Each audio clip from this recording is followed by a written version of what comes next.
विरोधकाला सरकारच्या खुर्चीवर बसण्याचा अधिकार नाही, तर शरद पवारांचं वक्तव्य. कुटुंबामध्ये 2 मुलं असतील तर एकानं शेती आणि एकानं उद्योग करा, शरद पवारांचा सल्ला.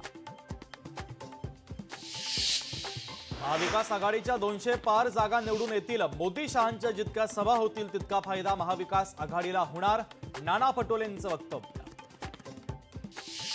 महाराष्ट्रानं इतकं गढूळ राजकारण कधीही पाहिलं नव्हतं. उद्धव ठाकरे इतरांना गद्दार म्हणतात, ते स्वतः गद्दार नाहीत का?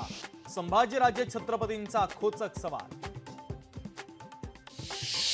रामेश्वरम कॅफे बॉम्बस्फोट प्रकरणामध्ये पाकिस्तानचा हात, राष्ट्रीय तपास यंत्रणेच्या आरोपपत्रातून खळबळजनक दावा. मल्लेश्वरम येथील भाजप कार्यालय निशाण्यावर असल्याचं आरोपपत्रातून उघड. भाजपने 4 करोड घरं बांधून दिली तर 3 कोटींची नवीन घरं बांधण्याचं काम सुरू. महायुती आहे तर गती आहे, अकोल्यातील सभेत पंतप्रधान मोदींचं विधान. सुनील टिंगरे यांनी शरद पवारांना नोटीस बजावली. सुप्रिया सुळेंचा दावा, तर सुनील टिंगरे यांनी सर्व आरोप फेटाळले.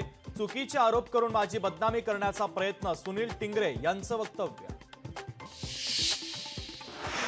मल्लिकार्जुन खरगे यांनी दिली दीक्षाभूमीला भेट. यावेळेस विजय वडेट्टीवार आणि आंबेडकर स्मारक समितीचे सदस्य देखील होते उपस्थित. तेलंगणामध्ये आणि मोफत वीज आणि सिलेंडर दिले, मात्र महाराष्ट्राचे उद्योग गुजरातला गेले. मुंबई आणि महाराष्ट्र कुणाच्याही हातात देऊ नका, तेलंगणाचे मुख्यमंत्री रेवंत रेड्डींचं वक्तव्य.